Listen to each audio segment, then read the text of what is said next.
তো হ্যালো বন্ধুরা, তো দেখো এখানে ধনেপাতা রয়েছে, এখানে টমেটো রয়েছে, আর এখানে পেঁয়াজ কাটছি দেখো। তো এখানে মশলা রয়েছে, ওখানে ডিম সেদ্ধ হচ্ছে। দেখো বন্ধুরা, ওখানে ডিম সেদ্ধ হচ্ছে। তো আমি ডিমের কারি আর কুদরি আলু ভাজা করবো, তো তোমাদের সাথে শেয়ার করছি। তো এখনকার মতো ব্লগটা কড়াই শুকনো লঙ্কা দিচ্ছি, তো একটু সামান্য জিরে দিচ্ছি। এবার ভাজাটা ছেড়ে দিচ্ছি বন্ধুরা।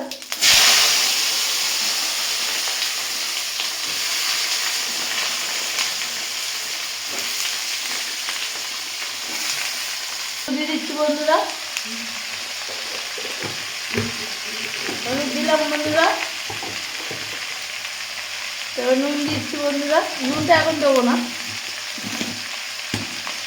হলুদ দিয়ে নাড়বো। এখন নুনটা দিলে আলুটা ভেঙে যাবে। এবার ঢাকা দিয়ে ভাজবো।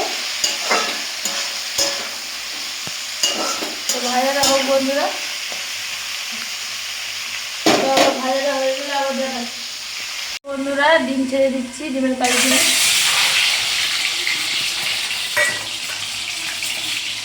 তো ডিমটা এবার লাল লাল করে ভেজে নেবো।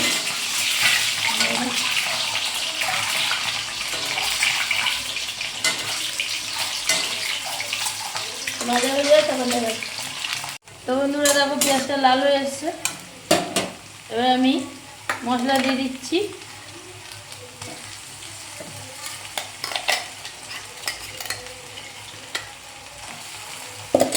তো এবার টমেটো কুচি দিয়ে দিচ্ছি। তো এবার হলুদ দিয়ে দেবো, হলুদ দিয়ে দিচ্ছি। এবার নুন দিয়ে দিচ্ছি।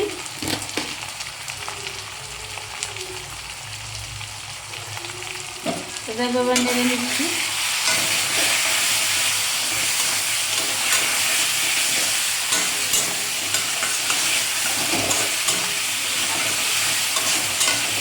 দেখো বন্ধুরা, কালারটা কত সুন্দর হয়েছে।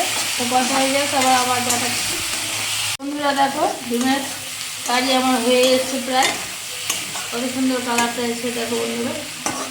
তো সামান্য একটু জল দেওয়ার পরে আবার তোমাদের সাথে শেয়ার করছি। দেখো এখানে আলু ভাজাও হয়ে এসছে প্রায়। তো টাটা এখনকার মতো বন্ধুরা, আমার ডিমের কারি হয়ে গেছে, নামিয়ে নিয়েছি, গ্যাস লিভিয়ে দিয়েছি।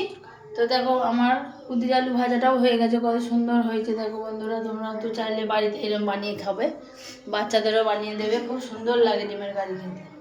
তো টাটা।